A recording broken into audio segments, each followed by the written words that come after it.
Dang it. Well, yeah.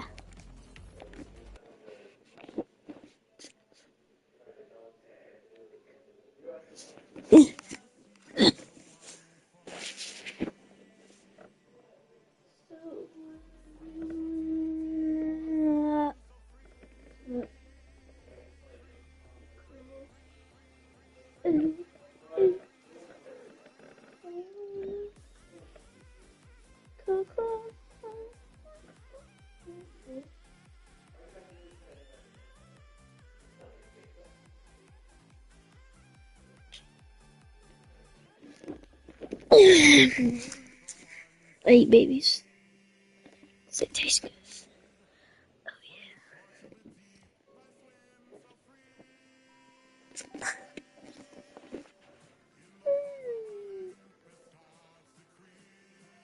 yeah.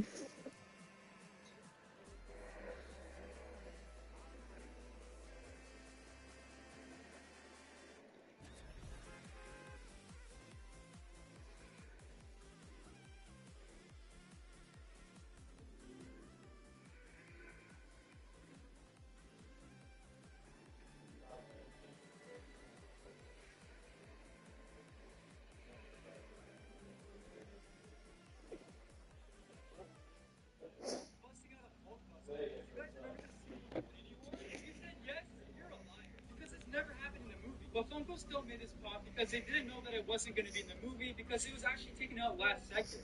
Hulk busting out of Hulkbuster. You guys remember this scene from Infinity War? If you...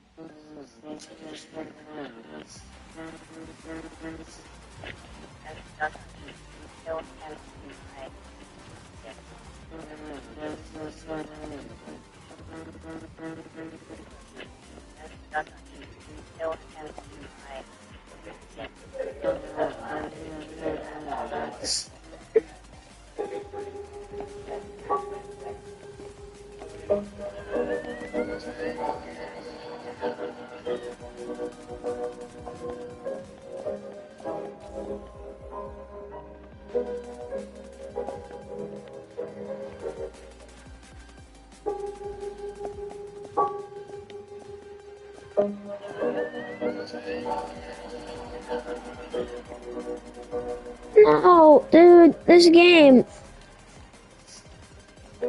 It doesn't even. It doesn't even. There's no actual reason.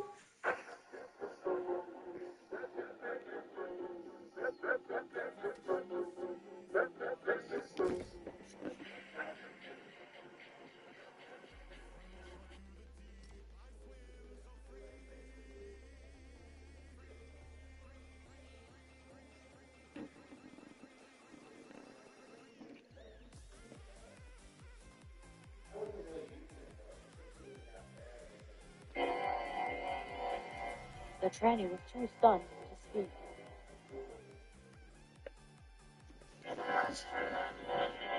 The tranny was too stunned to speak.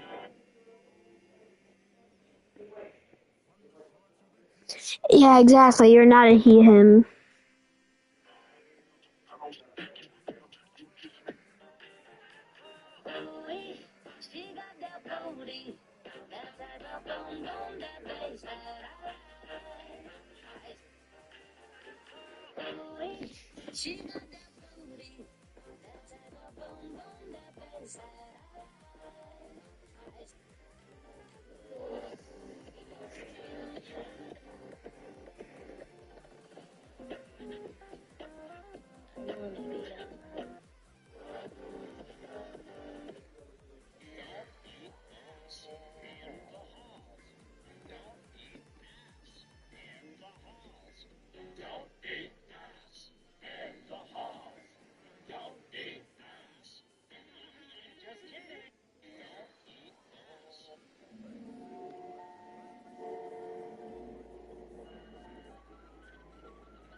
someday I just...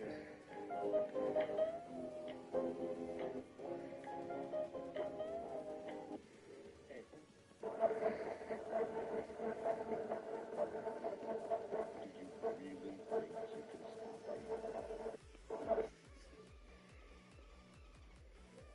Didi, you're gonna sleep. Quick, Didi, hit him with a scream.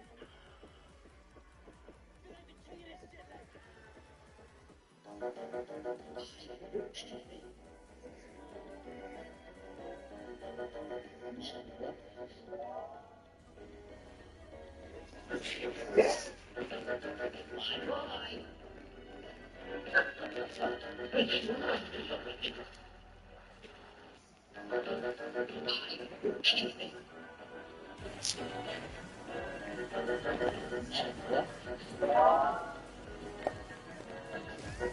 No, dude.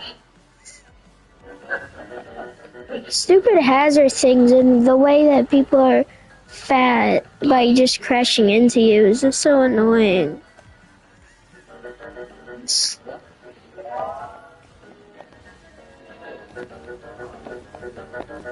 No, dude!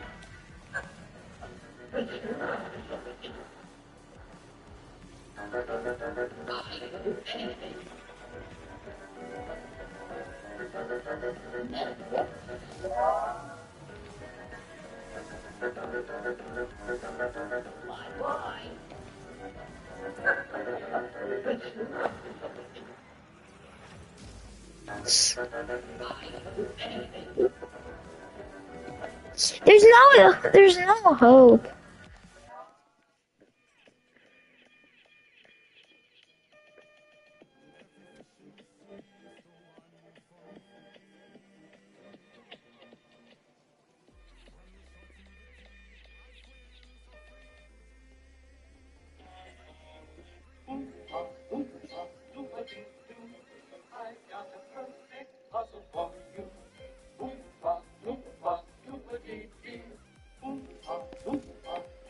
I wish I lived in the 60s. Like life would have been so perfect.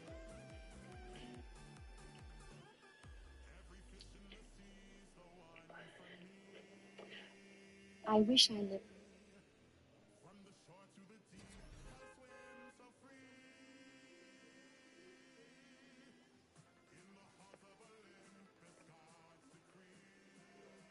in the 60s.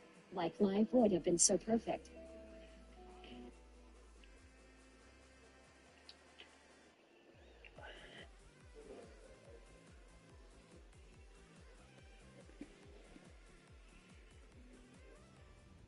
So this woman, her name's Taylor, and Taylor is a pathological liar. One of her lies is about to ruin her life forever. So Taylor has this boyfriend, who we'll just call Boyfriend. And Boyfriend, he's been with her a while, but he's kind of tired of all of her drama, and he's thinking about leaving her. And Taylor realizes this, and she goes to him and she's like, oh, but guess what? I'm pregnant. Of course, she's not pregnant. She's a liar. In fact, Taylor had had a hysterectomy years before, so it would be impossible for her to be pregnant. But Boyfriend doesn't know that, and he really isn't all that thrilled about the pregnancy, but he decides the right thing to do will be to stick it out with Taylor and help her raise this baby when it comes out. Cool, but now Taylor has a problem. She's not really pregnant, and she needs Boyfriend to believe she is. So she starts faking it. Not by just saying she's pregnant, she goes all out and puts 110% into this lie. She tells everyone on social media she's having a baby. She starts rushing into the bathroom every day, saying she has morning sickness. She makes doctor's appointments in front of Boyfriend. Sometimes she'll even take him with her to those appointments and she'll make him wait outside. Oh, but worse than that, she buys fake ultrasounds and she starts showing them to people like, hey, look, here's my baby. She even goes as far as to buy a fake baby bump from a website called, and I'm not making this up, fakeababy.com, which is a website that will sell you everything you need to fake a pregnancy.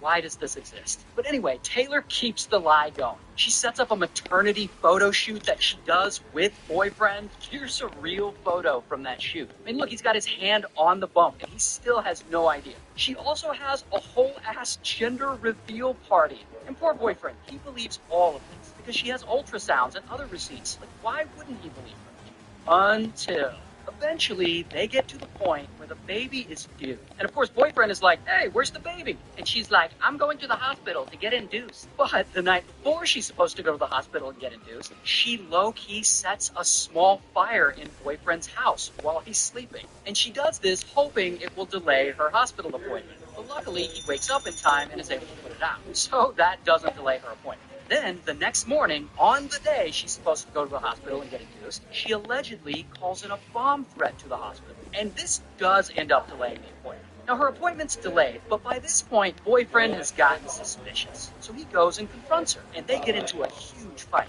And he's like, are you even pregnant? And she's like, you just wait. I'll have the baby by the end of the week. So then, Taylor comes up with one of the wildest plans I've ever heard. And I know you're like, Ray, she's totally gonna steal a baby, isn't she? Yes, she is. But it's about how she steals that baby. So Taylor comes up with this plan. First, she chooses someone who's super pregnant, and it ends up being an acquaintance of hers, this woman, Reagan. Then she goes over to Reagan's house one morning to meet up with her, and Reagan invites her in. And they're, probably chatting or whatever. And suddenly, pow, Taylor hits Reagan over the head with a hammer, and Reagan falls to the floor, and Taylor hits her again and again and again. And there Reagan is, on the ground, in pain. And that is when Taylor takes out a scalpel and she uses it to unalive Reagan. And then she surgically removes Reagan's baby from Reagan's belly. So now Taylor has what she needs, a baby. So she gets in her car with the baby and she starts to drive toward a hospital because she plans to register this baby as her own. So she's speeding down the highway, driving like a maniac, trying to get to this hospital, and that's when a state trooper sees her and he pulls her over. And she tells him, I just gave birth in the car, and to take her to the hospital. So they rush her to the hospital. Sadly, the baby doesn't survive. And while at the hospital, the staff, they examine Taylor. They do blood work, they check her hormone levels, they even do a vaginal exam. And pretty quickly, they start to realize Taylor's story, it isn't adding up. She's showing no signs of birth or pregnancy. Plus, remember, she had a hysterectomy years ago, so she doesn't even have a uterus. But meanwhile, on the other side of town, Reagan's mother had come over to Reagan's house, and there she finds Reagan on the floor, unalive. And of course, the baby's missing. So she calls 911. And police, they quickly put two and two together. And they realize exactly whose baby it was that Taylor had stolen. So they arrest Taylor, here's her mugshot, and they charge her with murder and kidnapping. She goes to trial, and she's found guilty, and she's sentenced not to life, but to death. That's a crazy story. Shout out to Texas.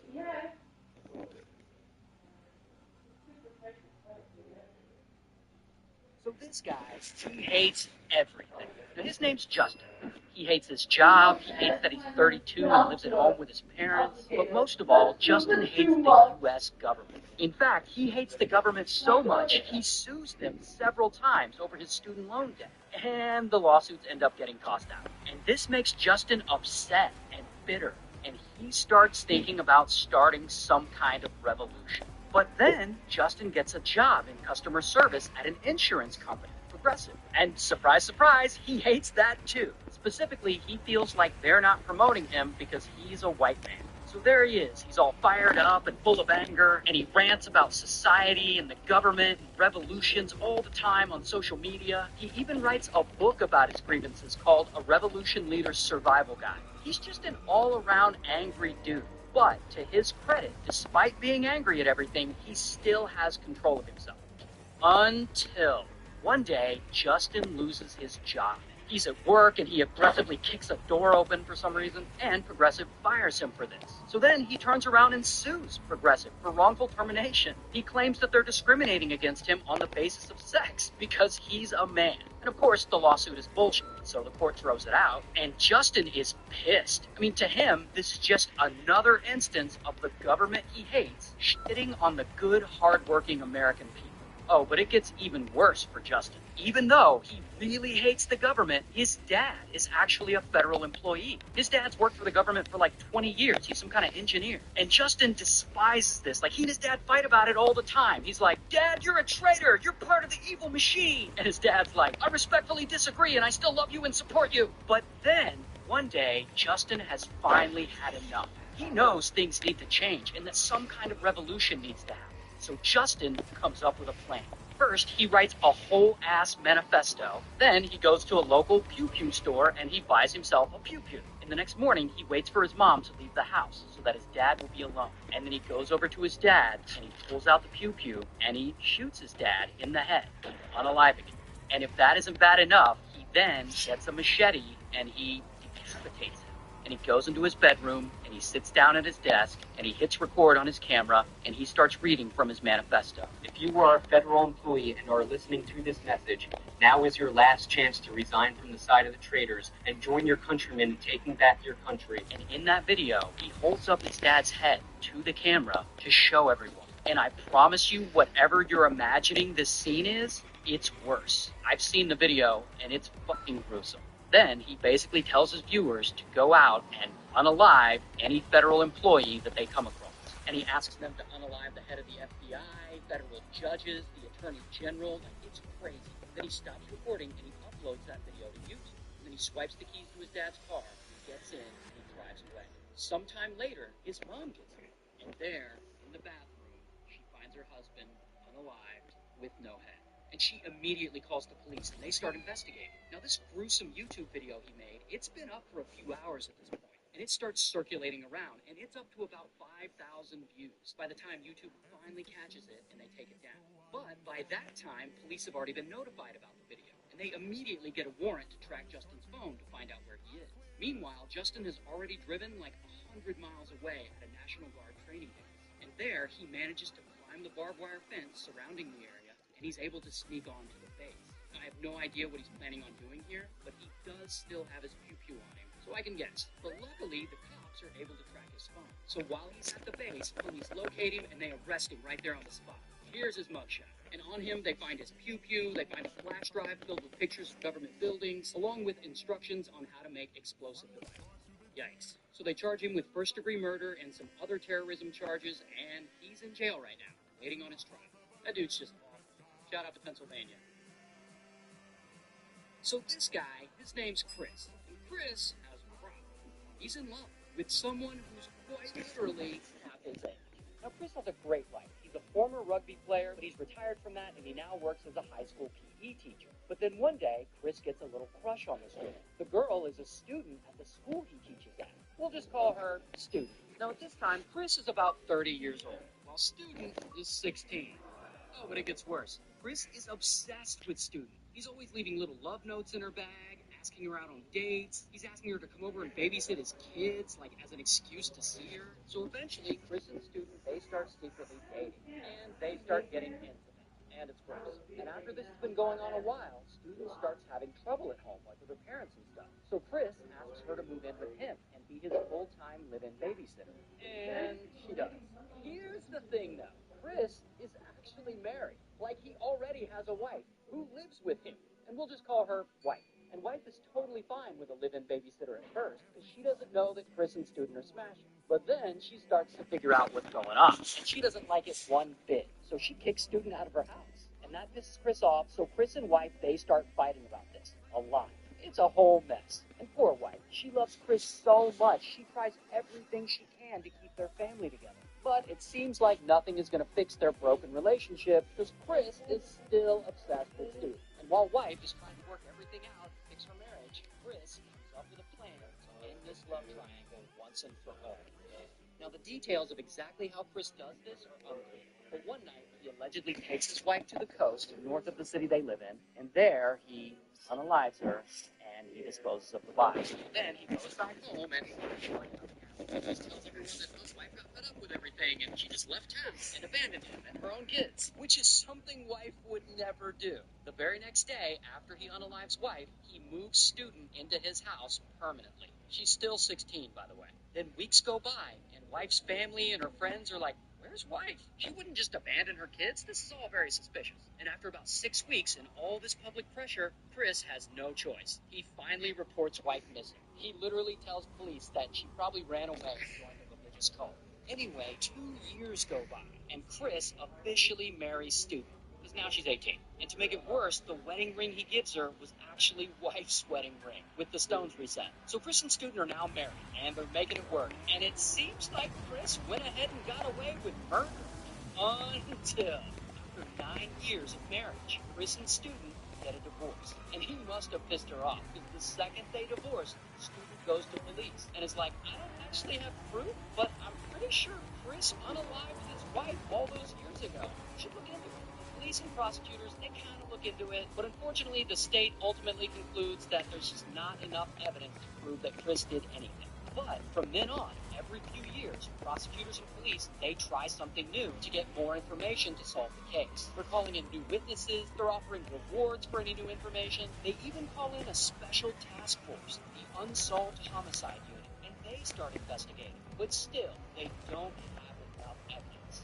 And that is where this guy comes in. We'll just call him Ed. And Ed is an investigative journalist, and he's been following this case for years. And at this point in the timeline, 36 years have passed since White first went missing. But Ed doesn't care. He wants to look into this case. So he goes to his bosses at the newspaper, and he pitches this to do as a story. And he wants to do it as a podcast, so he can go in depth. And his bosses give him the green light. Sure, you can do your podcast. So then Ed gets his team together, and he gets to work. He's interviewing people, he's gathering documents, tons of evidence, and after 6 months of investigating, he finally finishes his research, and he releases the first couple of episodes of the podcast. And the series blows up. This case is compelling. People are way into it. The episodes are downloaded like 30 million times or something, depending on how you measure. And the case is suddenly in the zeitgeist, and now there's a ton of public interest in it. And suddenly, people start contacting him, and they're coming forward with new evidence and new information. And he's not even done putting all the episodes of the podcast out yet. So Ed keeps having to add all this new information to his podcast in real time. He was originally only supposed to do 8 episodes, but because of all this new information people keep bringing him, he ends up doing 17. So it's a big hit. And around that time, that special task force that had started investigating all those years before, they finally conclude their investigation. And allegedly, due to the interest created from Ed's podcast and due to that special task force, they now have enough evidence to charge Chris with life's murder. And after 36 years, Chris is finally arrested. And he goes to trial, and student shows up, and she testifies against him, and Chris is ultimately found guilty and sentenced to 24 years in prison. And all this happened in Australia, so shout out to Australia.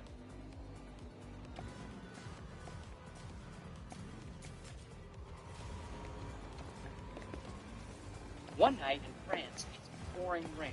The delivery driver picks up a guy walking on the side of the road, and he offers him a ride.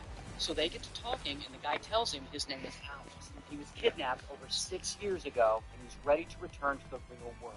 So let's start this story from the beginning, when Alex is born. And he's from England, and he lives with his mom, and her name's Melanie. And Melanie, she's a little nutty. She's kind of a hippie and a conspiracy theorist, and she lives a chaotic nomad life where she travels around a lot, and she's involved in some kind of conspiracy cult. Here's the problem with that. She often drags 8-year-old Alex around with her. But luckily for Alex, he has this woman looking out for him, his grandma. And Grandma worries about Alex. She's always sending Melanie money to take care of him. And just to make this story even more complicated, there's also Grandma's ex-husband, who we'll just call Pops. And Pops is often with Melanie because he's kind of into this whole conspiracy cult stuff too. But one day, it all changes when Melanie and Pops drag 8-year-old Alex to live with them in some kind of commune in Morocco. And Grandma, back in England, she gets super worried. And to make it worse, Alex's mom starts posting pictures on Facebook of their new life in this commune, and Grandma sees the conditions Alex is living in, and they are terrible. Plus, Melanie and Pops don't really believe in formal education, so she knows Alex isn't going to school. But then, one day, Melanie gets a new boyfriend, and she and this boyfriend suddenly take off to go live in Bali. And they just leave Alex there in Morocco to fend for himself. And I have no idea where Pops is at this point. And Grandma, she finds out that they left Alex there, and she's like, oh, hell no. And she buys Alex a flight home to England, and she's like, you're living with me now. And she starts to take care of him, and she gets full custody. And Melanie is super pissed about this. She really wants Alex back. But court says Alex stays with Grandma. So Alex is there, living with Grandma, going to school like a normal kid, living life like a normal kid, until 3 years go by, and Alex is now 11. And one day, Melanie and Pops call and ask if they can take Alex on a little vacation to the beach in Marbella, Spain. And Grandma's like, I don't think this is a good idea. But to be fair, Alex hasn't seen his mom or Grandpa in a while, and he'd like to spend some time with them. Plus, it's the beach. So Grandma's like, fine, you can go. So Alex goes to Spain, and he's having a good time. But then, about halfway through the trip, Grandma suddenly gets a video message, and it's from Melanie and Pops. And it basically says, Alex is with us now, and he is never coming back.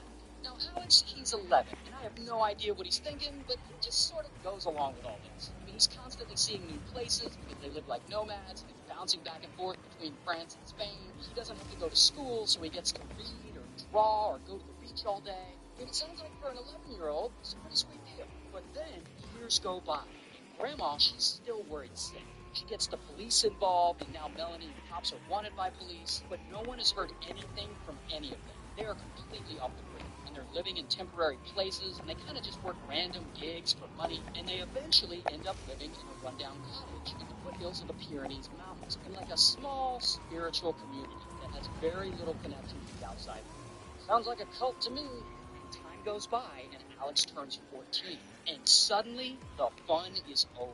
Because his mom and grandpa are like, okay, kid, you gotta go out and get a job, help pay for the food and the rent. So 14-year-old Alex has to go out and start working gigs to pay rent. He's working in construction and demolition, and he's painting houses. And at 14, that's kind of sucks. And to make it worse, he's super lonely. Like, he doesn't go to school, so he's never with any of his peers. He's always the only kid around. And this goes on for about 3 more years, until Alex is 17. By this time, he's lived in 15 different places in the 6 years since he was taken from his grandma. And then at one point, Melanie comes to him and she's like, now we're moving to England. And that is when Alex decides he's had enough. He can't do this anymore. He wants a normal life. So one night, he secretly packs a bag with some clothes and supplies and a skateboard. And he waits until midnight when he knows his mom is asleep. And he writes her a very nice goodbye note, and then he escapes the spiritual world. And he walks and he walks and he walks, and when he's tired, he just sleeps on the ground.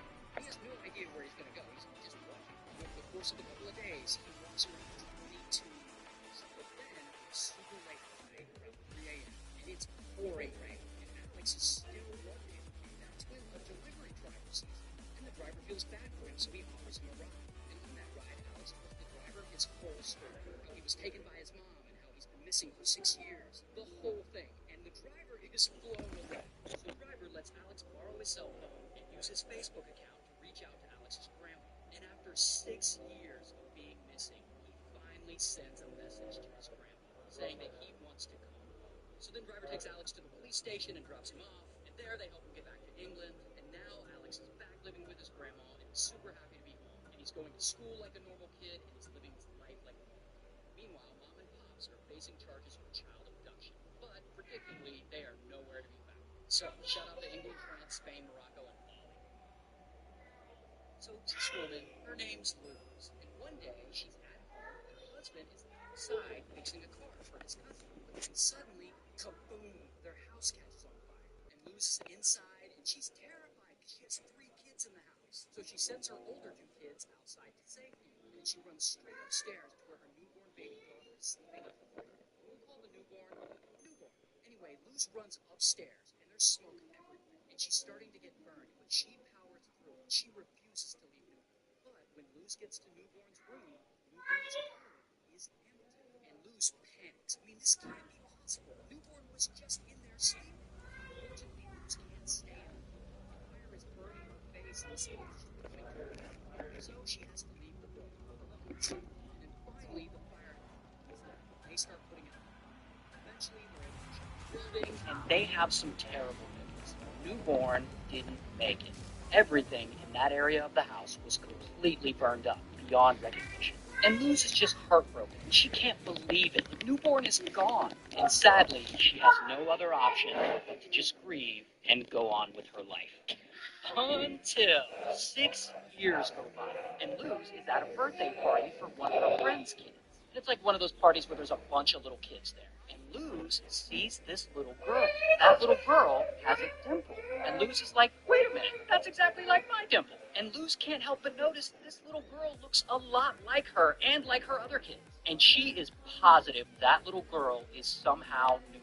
I mean, Newborn wasn't in her crib 6 years ago when that fire started. Plus, firefighters never found the body. The area was burned up beyond recognition. So somehow Newborn must have got out. I mean, this has to be her. Now, Luz knows. She can't just run over and snatch this little girl up in front of everyone. I mean, someone brought her there. That might look kind of weird. So Luz needs to be slick. She needs definitive proof that this is Newborn. So she calls the little girl over, and she tells her, hey, you've got gum stuck in your hair. And then Luz pretends to get the gum out. While she's there, she low-key yanks out 5 strands of hair from this little girl's head, and she puts it into a plastic bag.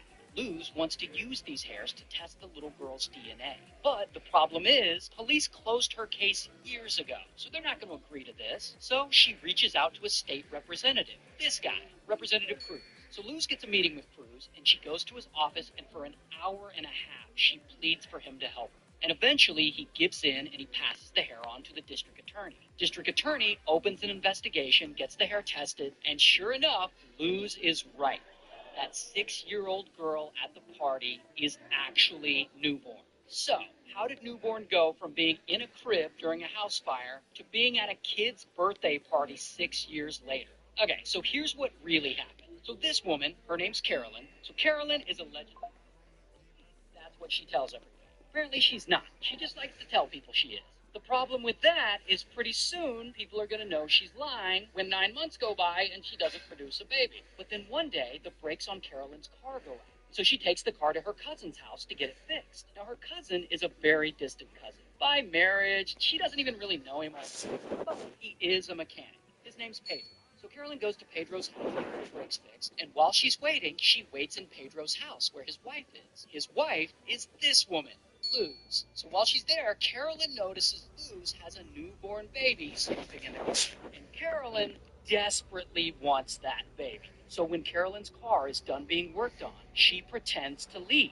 But she also secretly sets Pedro and Luz's house on fire. And while Pedro and Luz are scrambling, Carolyn sneaks into Newborn's room and she steals her out of the fridge. Then she takes Newborn home with her across state lines, and she tells everyone, "Hey, look, I had my baby!" And she raises Newborn as her own.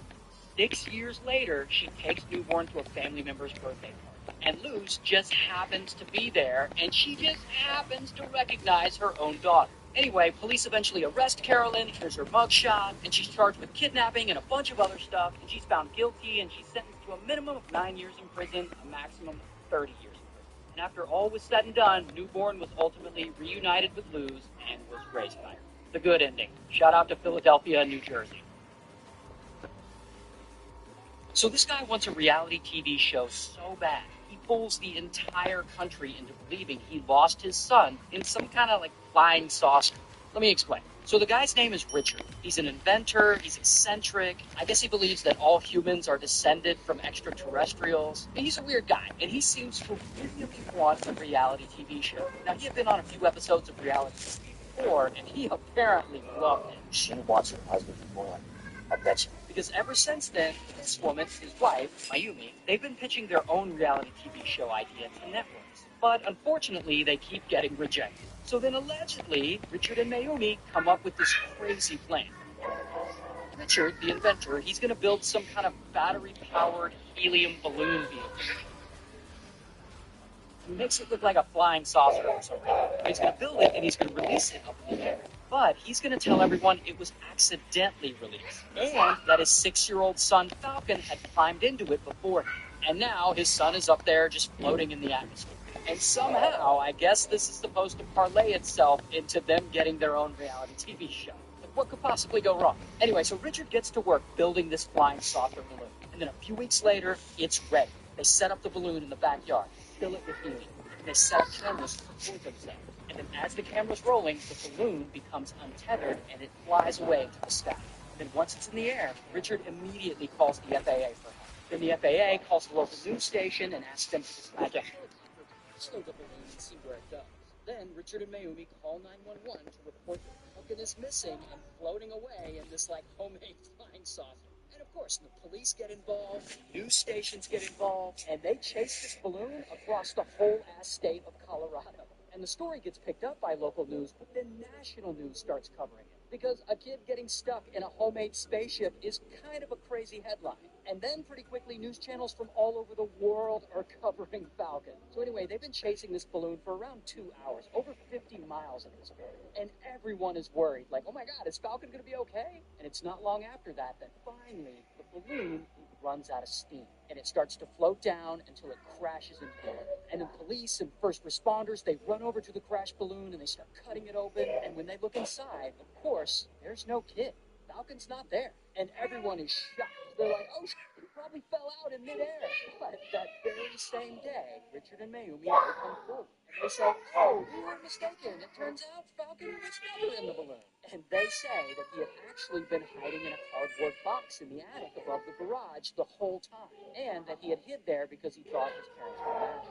And everyone hears this and they're like, what? Well, the police, they are immediately skeptical.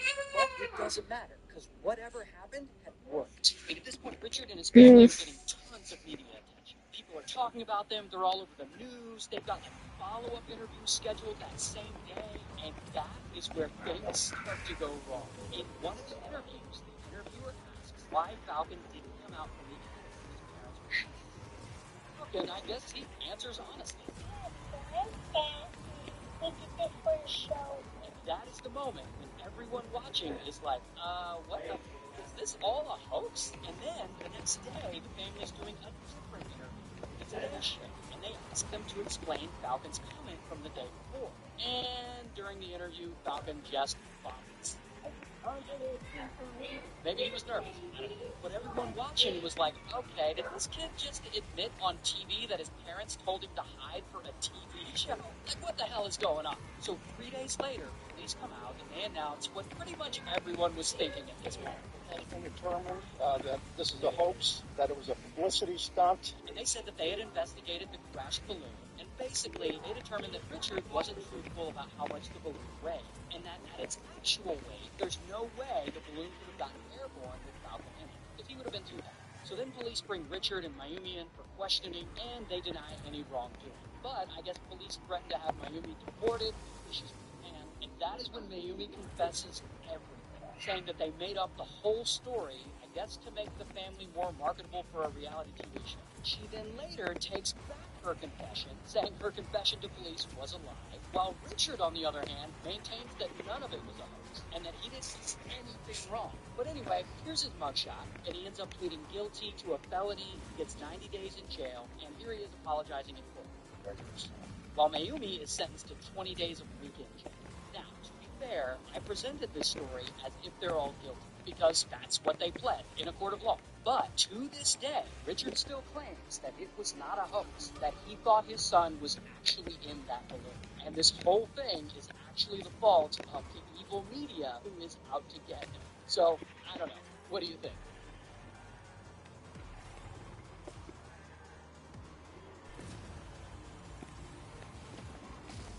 So this guy, his name's Shakespeare.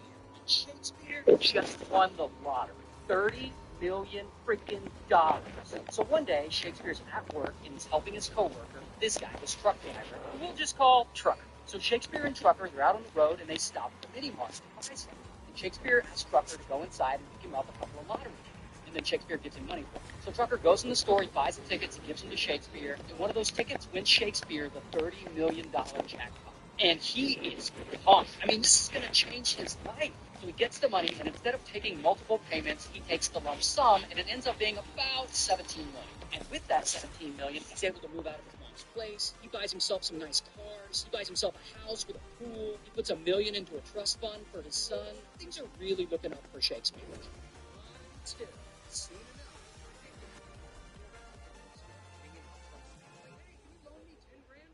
Shakespeare is a generous dude, so he says yes. And he ends up loaning out lots of money to his friends and family. And pretty quickly, people around him start getting greedy. And they start hitting him up for money all the time. Even Trucker, who gets the lottery ticket for Shakespeare, he wants some of that money. He filed a lawsuit saying the winning lottery ticket was actually his. So a whole court case kicks off, and Shakespeare's got to go to court, and the jury ends up siding with Shakespeare. But it's a really long and expensive process, and Shakespeare is just done. One day, he meets this woman, Dee Dee. And Dee Dee, she's a businesswoman, and she eventually offers to help him. And most importantly, that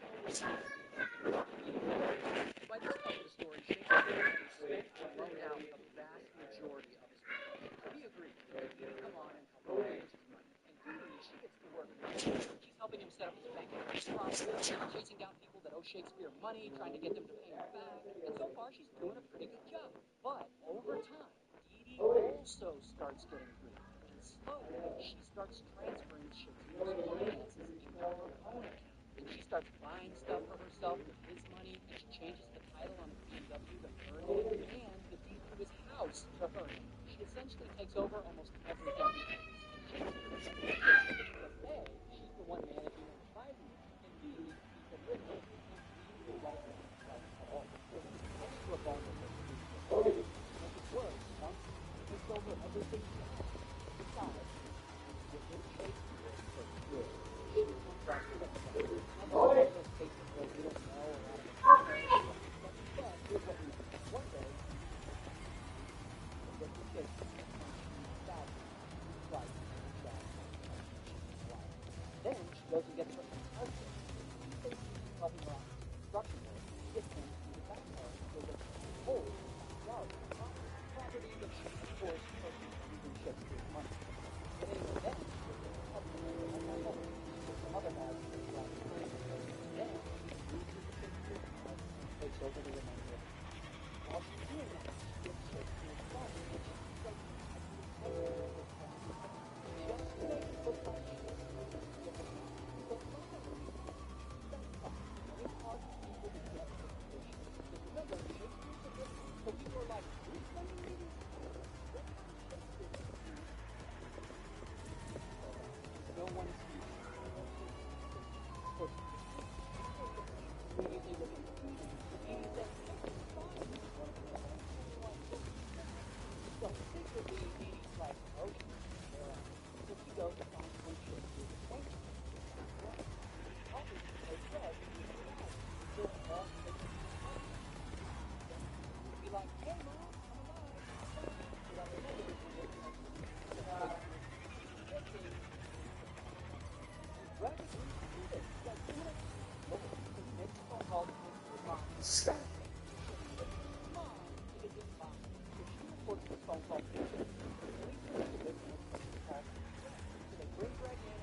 And all this happened in Flower River. Shout out to Flower River. So one day, this guy... Oh God, how long have I been straight out? 44 minutes? It's felt way longer than that.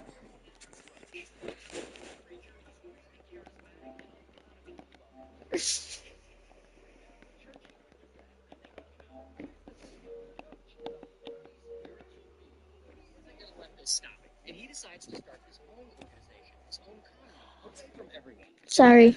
His followers from his old church if they'll